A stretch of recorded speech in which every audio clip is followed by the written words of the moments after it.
my name is Izabella Orta. I'm 16 years old, and I'm very excited to be here and just learn more and be able to share my story. Perfect.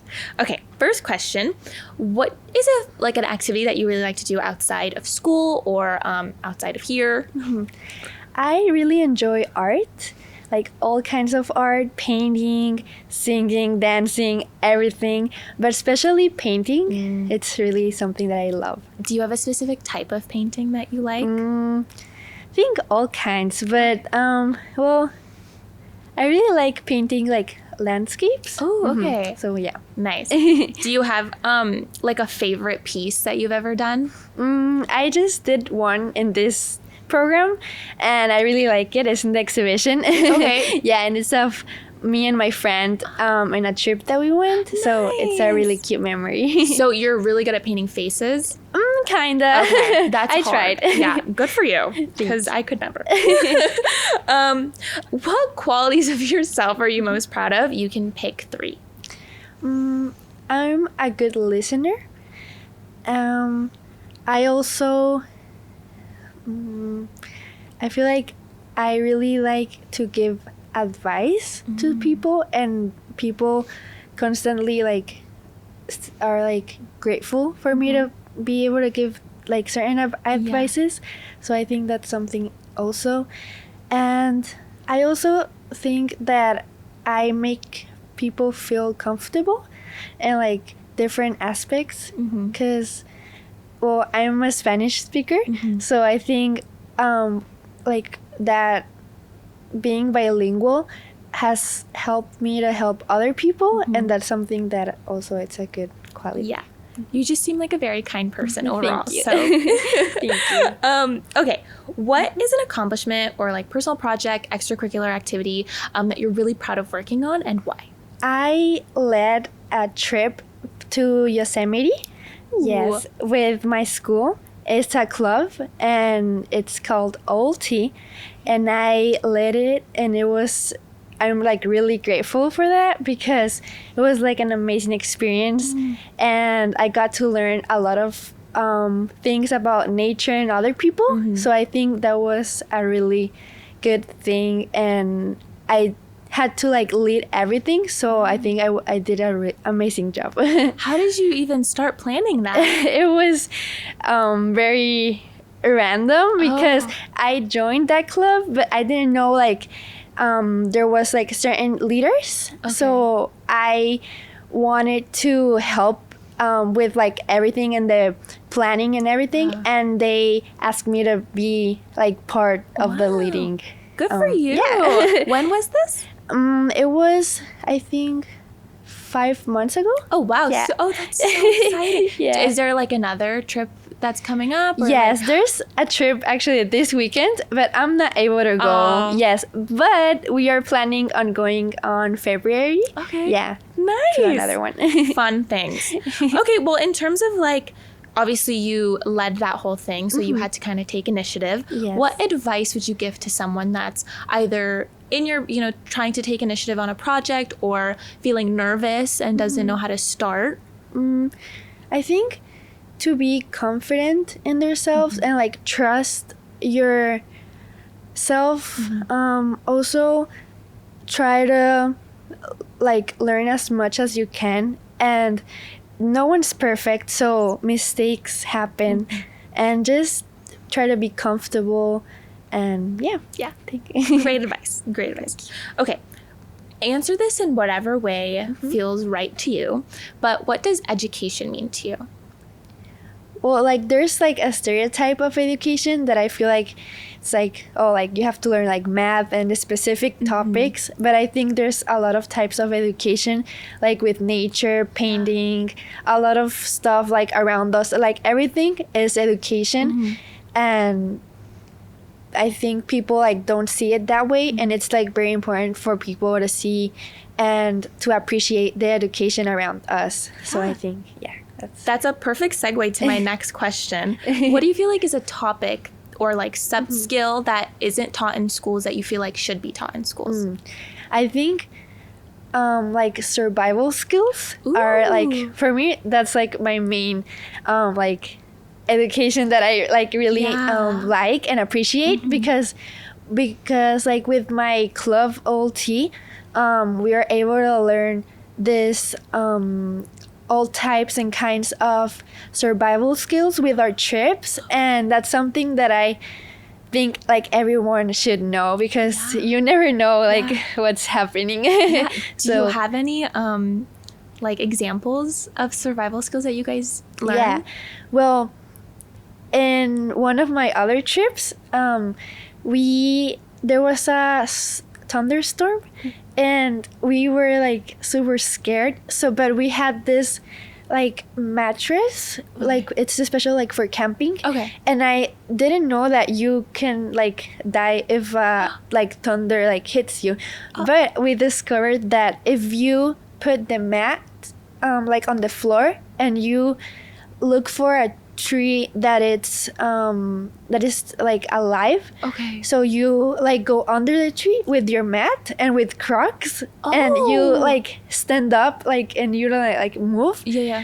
like that can save your life, because like Wow. thunders are like not attracted to that. So I think that was like amazing. And Okay. yeah, and I was able to teach that like to other people, so I think that was like wow, like, That's so cool. Okay, well, next time I go camping, good to know. yes. Okay. Well, if you don't want to be, too detailed with this, you can totally be vague. But tell me about someone who's left a large impact on you and why.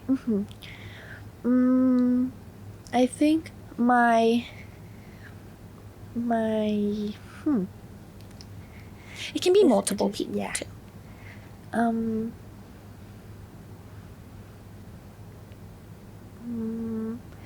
My dad has left a big impact on me, because since I was little, like growing with him and like learning, like he taught me like everything I know. And well, my parents are divorced, and like he had a really like big issue with money. So he like taught me a lot of things that don't involve money. And I think that's like something that I really appreciate about him. And now that we are in a very better economic position. Now I see like all these things of like love and things that I like really appreciate. Very beautiful. Very. Okay. Is there a cause or social issue that you're really passionate about, and why? I'm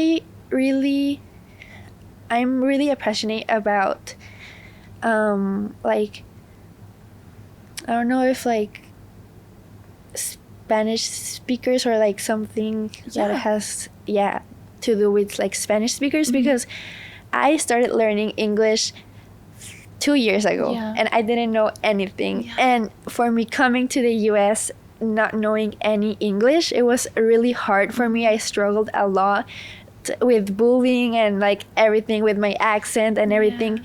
So I'm really passionate about like helping others that like are like dealing with the same thing as I did. And great answer.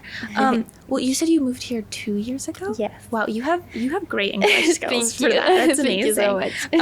Did you have to like teach yourself, or like was there a lot of people like in your corner teaching you? Well, my mom is fluent in English and she kind of was teaching me, but we didn't have a lot of time.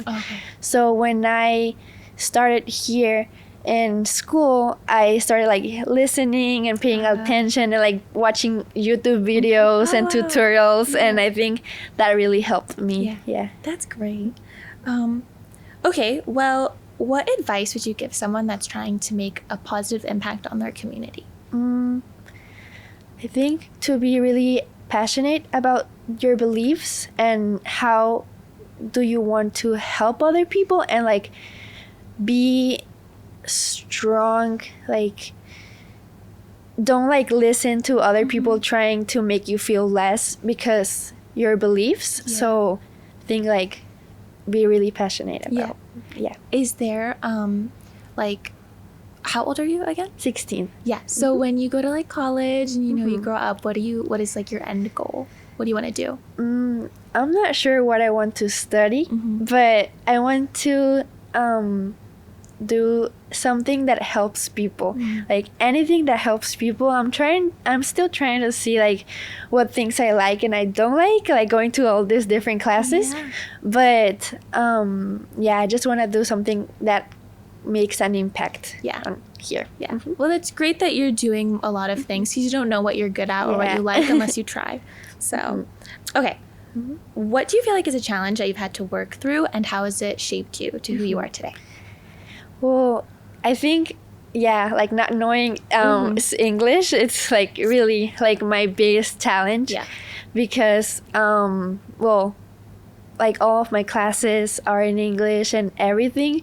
So I was doing really bad in school because of that. And I think that was a big challenge that I didn't know like how like the impact that would like myself now that I know more English. Now that I can help like other people, it's like wow, like that was a big challenge and I did it. So I think that's something. In terms of, obviously you had to learn English in kind of a short period of time, 2 years ago. So you mentioned watching YouTube videos and things like that, but what do you feel like is a really good piece of advice for like just English learners in general that that you could give them in order to push them a little bit in the right direction? Well, I think look for people that are like that speak your same language. That's like something that really helped me, because sometimes we're afraid to ask for help, but I think asking for help is like something like really important, and I think everyone like should not be afraid of doing. Perfect. Okay, last question, end on a different note. So obviously this isn't like a normal setup, and this is not a normal scholarship interview. In terms of like, have you applied to other scholarships in the past and like other things? No, this is my first one. Okay. Well, congratulations, you did great. Thank you. Well, obviously in terms of like other scholarship applications, you have to submit like essays, GPAs, things like that. If you were to do a a application such as that, what do you feel like in terms of you would get left out that you would want to be showcased? When I'm like writing them, I focus more like on like the activities I do and like things that, like at my school, but something that I would like to like put more is about like myself and my like passion to help others. I think like more details about myself that I think sometimes would be left out. Great answer. Okay, how do you feel? That was the last question. Okay, well, I feel great. Well, you did great, and it was a pleasure meeting you. Thank you. Hey YouTube, if you enjoyed this person's story, don't forget to subscribe below to hear more from our inspiring youth. If you want to apply for our Storyteller Scholarship or get more involved in our organization, click the link below to apply. Thanks for watching!